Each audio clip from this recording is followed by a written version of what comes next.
The biggest story in the real estate, particularly residential brokerage side, is the Compass and Zillow feud over listing process. And last week I took a big jump forward in the drama when Compass Real Estate, one of the largest brokerages in the country, is suing Zillow, by far the biggest company in real estate, in New York federal court for antitrust violations. And so we're going to look at that, and I thought this week we'll do a deep dive because I think it teaches us so much about the real estate market, how this lawsuit's put together by both sides, and I think what it says for us in the future. I'm Bill Gross. This is my weekly real estate market update. So last year in November, Compass rolled out what I call putting new lipstick on the old pig, where they came out with their Compass exclusives or exclusive privates or some stupid name for it, which is basically saying that we're going to keep our listings amongst ourselves and then tell everybody how good it is for our customers. The only reason that has been done since the beginning of real estate is for a company to try to monopolize listings for themselves at the expense of their customers, meaning they'll make more sales in office with their colleagues, not necessarily getting the biggest exposure, which by definition creates the best price for the customer. And so this has gone on for my entire 40-year career. Company launches this and it falls apart, launches it, falls apart. Compass is the most ambitious in my mind because really they're the most desperate, because on one hand, they're big, they're growing, and they are worth a lot of money. On the other hand, they're not making any money. And when I look at the defenses by the CEO, Robert Reffkin, very desperate statement is being made. We're going to look at that in the detail. So let's go back and talk about, first off, this is the lawsuit, the actual document. So what I'm telling you today is my reading of the document. I actually saw some news articles and referenced the document.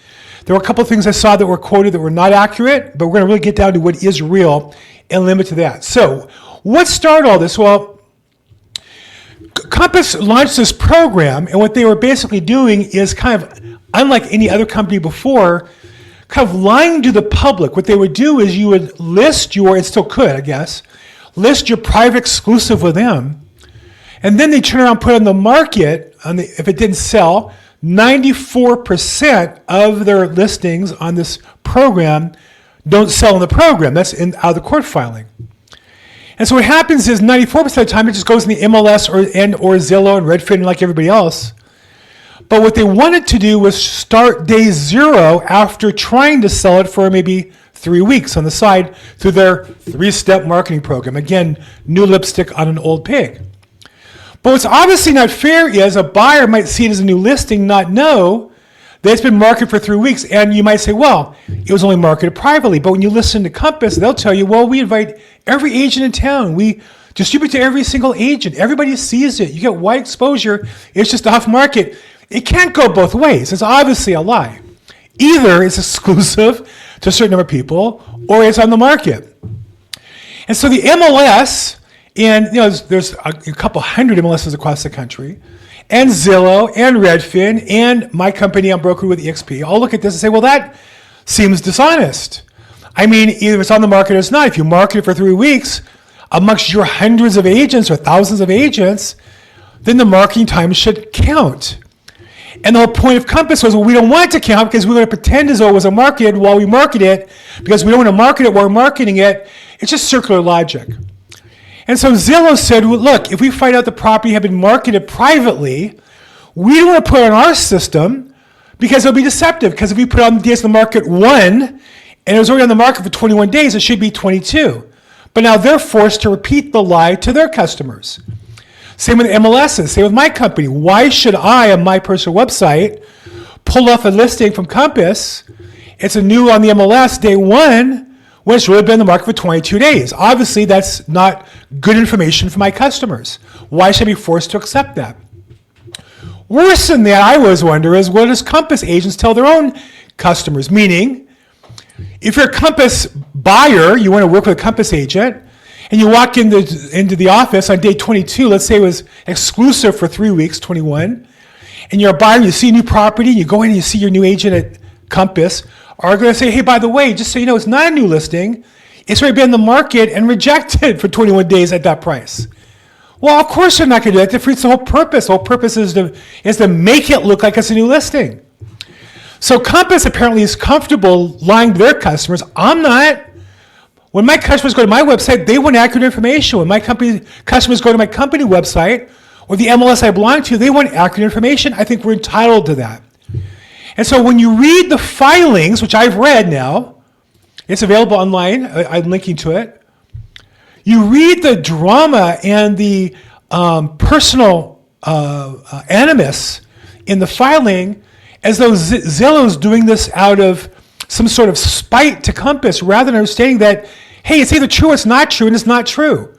Who would you think you could be to force people to put wrong information about their customers? So in response to this was in November when it came out. Now it's interesting, I went to the Compass website. There's no press release day at that time announcing the program. Even though it was announced, I kind of find was it taken down or they didn't announce it? I'm not sure what that's about. But after a few months, Zillow announced a new policy. And this was in April, saying that if your listing was on these off-market systems and they discover it, if it was publicly marketed to an off-market system, then they're not going to allow it on Zillow. Well, why? Well, obviously, because how could they have accurate information? Why would they want to market inaccurate information just because Compass wants to try to fool customers?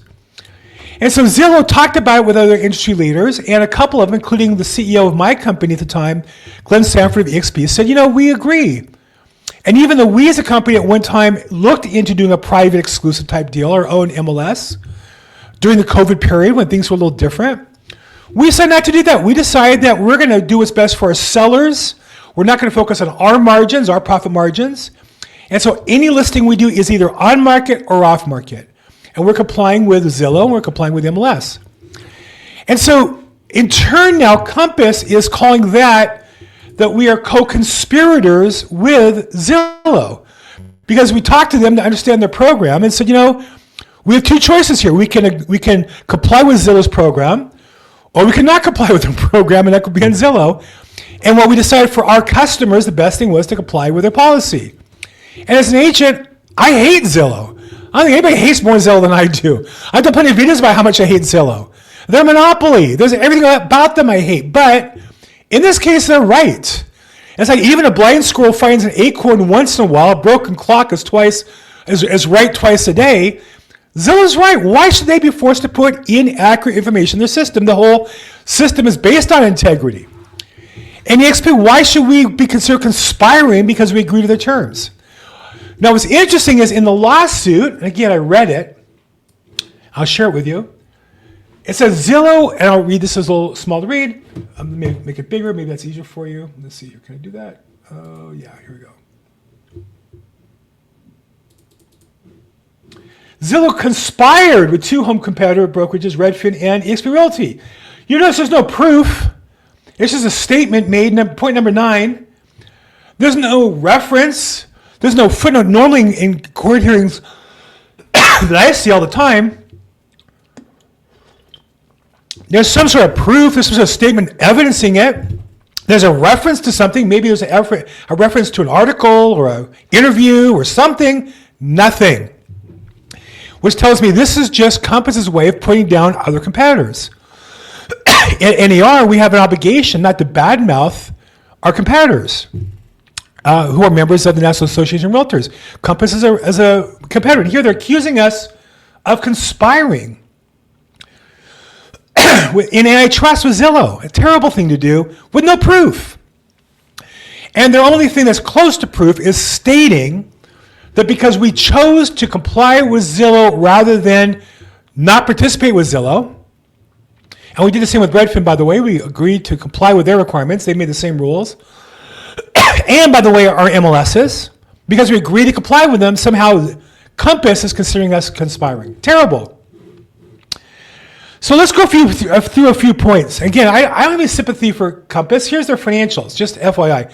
Here's what we're talking about. They're worth $3 billion. The CEO makes, I don't know, $10 million a year or something crazy. Their profits are negative. They don't even make money. They have Wall Street investors whose goal is to destroy the rest of the industry so they're the last ones standing, and then they can make outrageous profits. They want to be the Google of real estate. They want to be the Facebook of real estate. And if you're okay with that, good for you. But personally, I call that monopoly. I don't have sympathy for them. But again, I'm just calling the pitches the way I see them. In this case, they're wrong. So there's no reason to be sympathetic. But let me talk about a couple of points.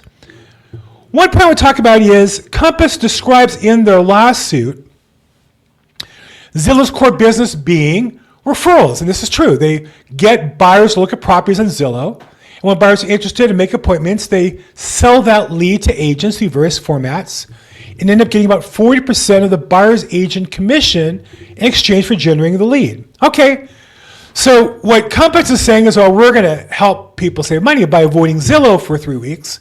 Then we'll put on Zillow. But what they don't tell you is that they have plenty of agents at their company who've been Zillow customers who buy leads from Zillow. Now, whether they're going to continue or not, or the company going to force them to stop because of the lawsuit, I don't know. But plenty of Compass agents have been happy customers thinking that's a fair deal. And you can argue, is it fair? It's too high, too low. But if somebody's paying money for the service, it tells you that they think it's fair. And there are plenty of Compass agents who think that deal is fair. So the purpose, again, is they want to pre-market them to pretend as though they're off the market to avoid paying Zillow money. But in reality, it's just kind of fooling people in my book. Number two, Compass describes the compliance with the policy as retaliatory.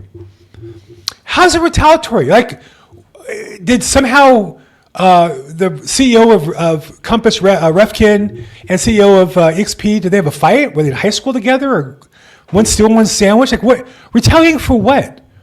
This is a competitive business. As long as I've been in real estate, it's one of the most competitive businesses there is. In the long run, the only companies who've prospered have created value for their customers. Now, Zillow created value in their information while giving away the service. That's why they can lose money and pay no taxes. At some point, that should be regulated, I think, but whatever. No doubt they create some value for their customers, and same as a real estate agent. I only get paid when I help my customers sell a house and they appreciate my service and pay me for it. And so when Compass says that we're being vindictive and retaliatory, for what? What do we do to Compass? What did Compass do to anybody else? We're in a competitive business. Half my sales, over half my sales, 90% of my sales are with agents from other companies. We all work together. Other than Compass suing Zillow and then bad-mouthing us and other companies, why would we retaliate? I don't understand. Point number three, I think I mentioned this already. In their lawsuit, they document 94% of their exclusives end up going back on the market. So this is relevant. How are they treated when they go back on the market? Are they 22 days in the market if it's been 3 weeks? Or is it day one? Explain to me how that works. Explain to me how it's honest to the customer, how it helps both the seller and buyer. Are we misleading the buyers to help the seller? Or are we misleading the seller to say, oh, the buyers are going to know it's been in the market for 3 weeks? How does that really work?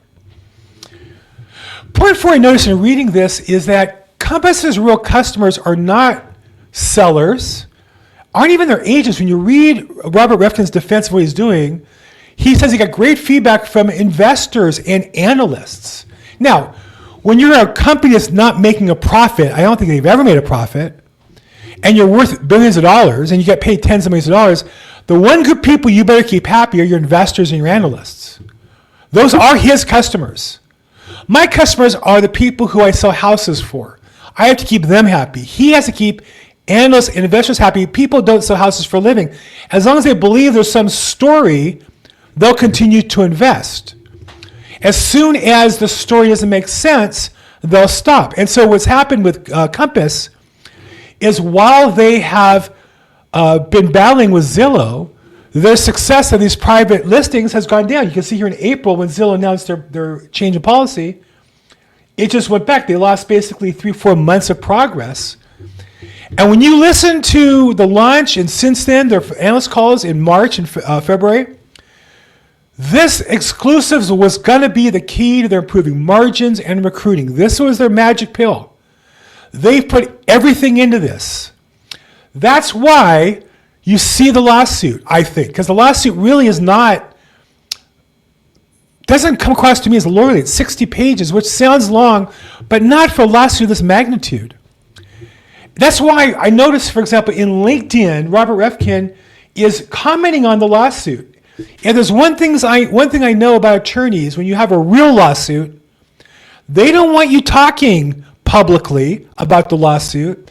They don't want you writing LinkedIn articles about the lawsuit, because all you're doing is running the risk of another mistake or a typo or explaining some strategy that comes back and hurts you. I've never seen CEOs in these kind of lawsuits where either A, they had a case to make, or B, the attorneys were not happy with what they're doing. And when I read this, it's a lot like tit for tat, where he's responding to somebody's comment here and there, really petty little arguments. There's nowhere in here focused on what's best for their customers, the sellers or buyers. There's nowhere here any evidence documenting what's best for their agents, which you could argue is their customers. Instead, it's really, what does this MLS say? What does this analyst say? What does this article? What does this author say? What does this competitor say? Very interesting. Not very, in my experience, not very lawyerly. Number 6 is, if you go back to when this program was launched, it was all about margins for Compass. Most brokers, EXP is not one of them, pays a higher commission when both sides are in the same office because they're making more money and we encourage you to work with each other. Obviously, the company makes more money because they have both sides. Also, a company like Compass that gets money from steering, in my word, to vendors that they're involved with, escrow, title, lender, they don't have to fight, right? If you have two different agents, they both are going to agree on the company service.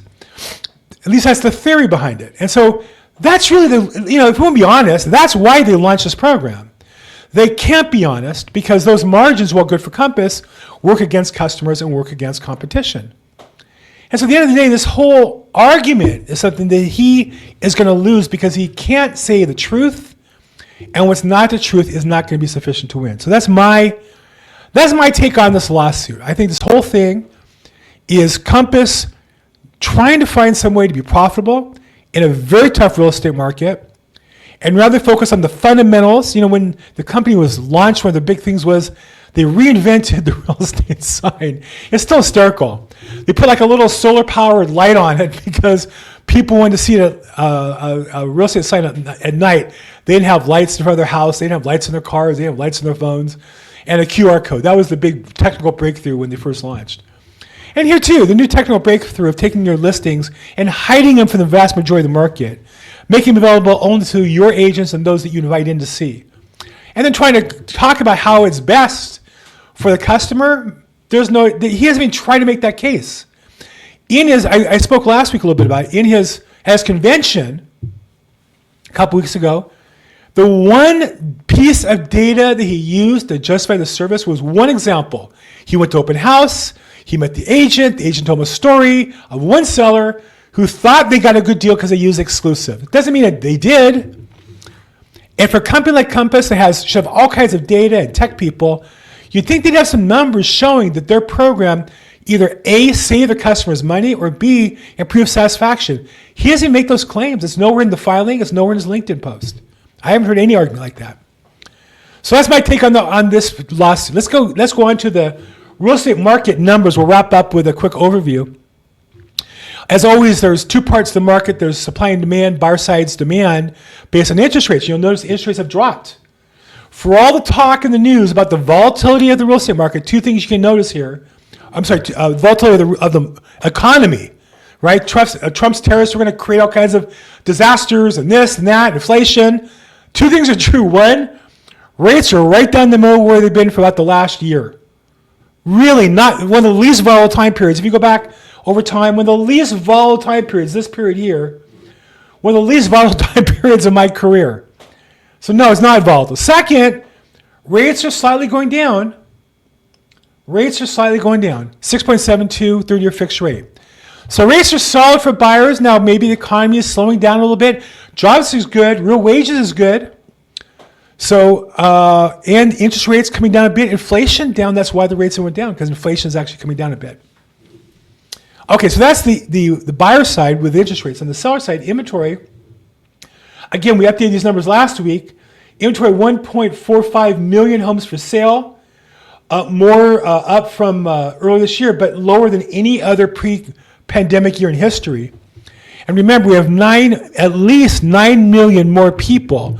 We might have 20 if you include illegal immigrants, but we have by our census 9 million people more than we did back in 2018. And yet we have less homes available for sale. So that's why the inventory is still tight. As long as the inventory is tight, home prices can't go down much. We can't have a crash in the market if there are enough houses because there's not enough sellers to compete with each other to sell the house. So inventory is still by historic standards low. Now in LA, we're starting to see some cracks in the market. Real estate is very local. Here in Los Angeles, we went from a 38 to 37, using Altos research, down to 35. And what we're seeing is particularly the high end's under pressure. The low end houses still, there's not many of them, and they still sell pretty well. It's the higher end, the 2 to 4 million in particular, that's really struggling. But overall, the market is still a slight seller's market, slight, but less so than it was a few months ago. So the market is loosening up. Good time to buy if you're looking to buy. There's a little bit more inventory, and sellers are a little more anxious to get their homes sold, and should be, I think. Okay, so what do you think? That's my take on the market this week. That's my take on the Compass Zillow battle. I'd love to get your opinion. Put your comments down below. Like this if you like it. Subscribe if you like it. Contact me if I can help. At Bill Gross Probate on social media. My contact info below. As always, make today your best day ever.